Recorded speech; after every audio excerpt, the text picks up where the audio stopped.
After their first World Series title since 1989, the Oakland Athletics roster was sure to change heading into this offseason. Third base coach Solomon Lincoln retires with his ring, and he'll need a replacement. But first, some retirements.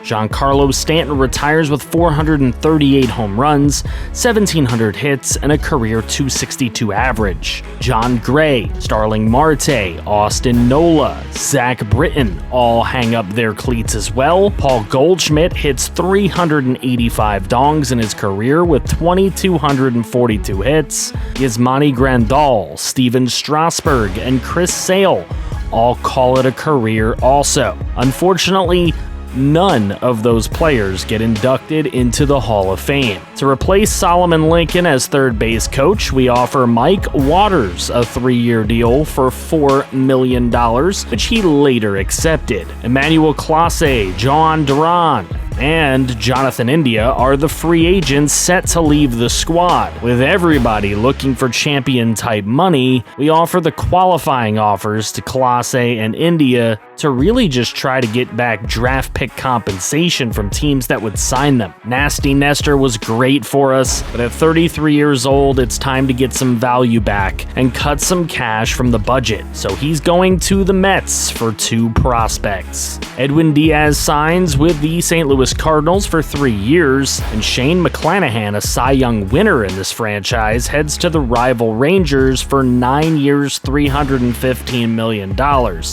You'd think he's Jacob deGrom. After that, Emmanuel Clase accepts his qualifying offer, and so does Jonathan India.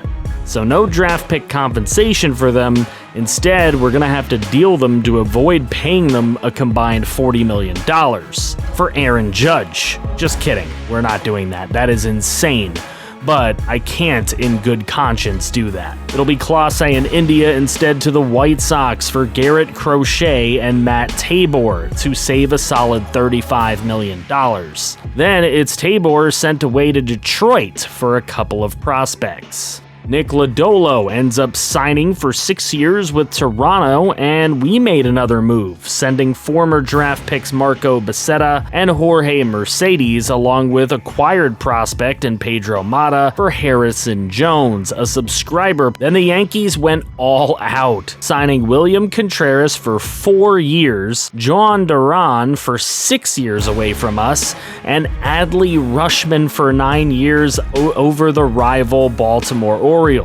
Casey Mize then makes his way to Tampa Bay on a 4-year deal for under $10 million per. His former rotation mate, Matt Manning, heads to the Dodgers for 3 years at $7.4 million per. And it is time for the draft lottery. The Nationals, the Brewers, and the Reds have the best odds at the number 1 selection, and we get boring results. The Brewers get the first pick, and the Nationals get number 2, flip-flopping.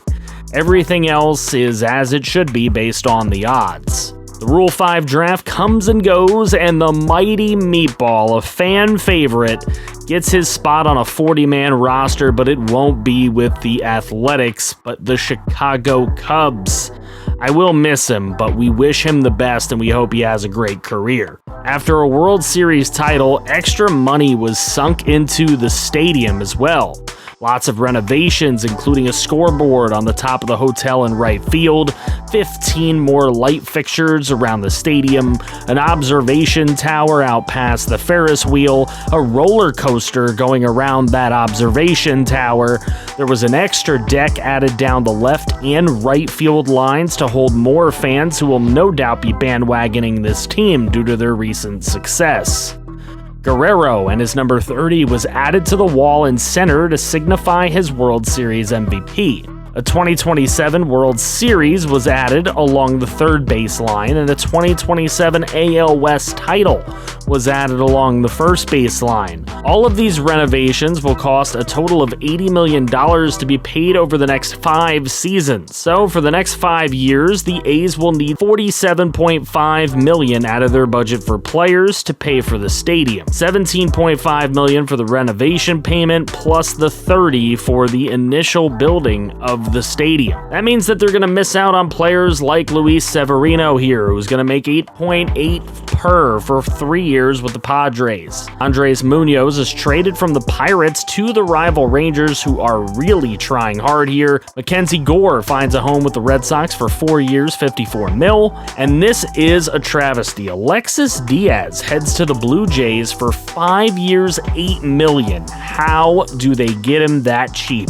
Logan Gilbert joins the Cubs at 5 years, $55.5 million, as the Cubs are having a nice offseason. The Orioles make a nice move, signing Stephen Kwan for 3 years, $34.2 to try to make up for not having Rutschman anymore. Then an opportunity that we could not pass up.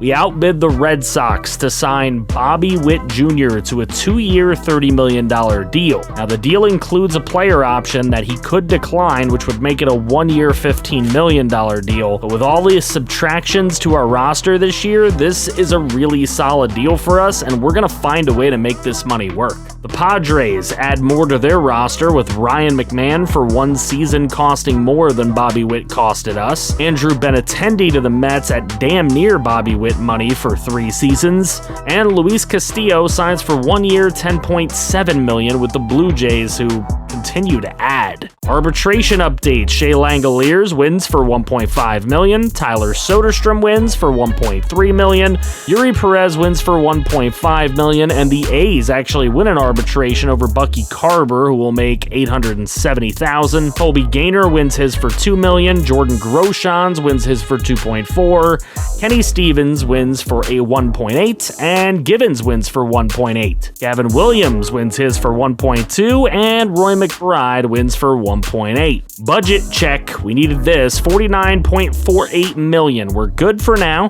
since we need $47.5 in the bank, but it is tight. So we're going to make a couple of moves for good measure. Jordan Groshans gets shipped out for a couple of prospects from the Mets, our second trade with them this offseason. And Oscar Gonzalez is a clutch player and a fan favorite here, but it is time for the 30-year-old to go. He gets sent to the Cubs for a couple of prospects. So the Cubs looking like the A's at this point with the Mighty Meatball and Oscar Gonzalez. 2 young prospects and Bucky Carver get sent to the Diamondbacks for subscriber prospect Rochester Boyd. And with those moves out of the way, we went into spring training and the team cooked, going 21-6. Hitting-wise, Luis Arraez, Joshua Baez, and Evan Carter were the only disappointing players. But Jason Givens, Reed Hoffman, Kenny Stevens, Manuel Tavares, and of course Vladdy were all wonderful. Pitching-wise, Noah Schultz did pretty well.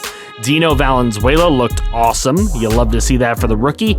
Roger Feliciano actually looked really good, but he will not be coming up this season. Xavier Klink was wonderful, and Yel De Los Santos was great. Roy McBride was lights out, as was Damon Lucero.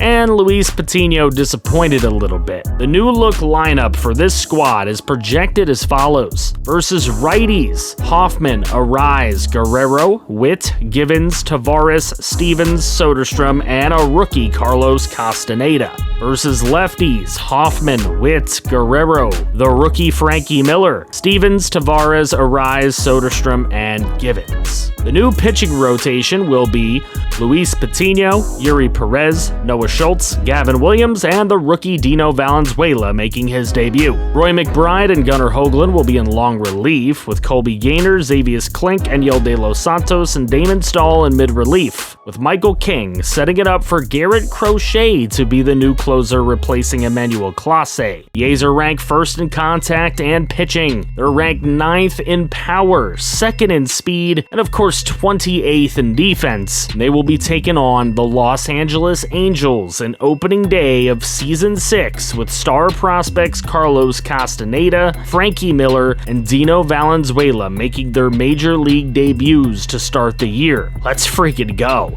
The journey is far from over with 1 ring under our belt. Are you ready? Give me some season predictions in the comments below and tell me what kind of numbers you expect to see from these rookies. Thank you so much for the continued support, and thank you channel members for going above and beyond to support not only me but the channel as a whole.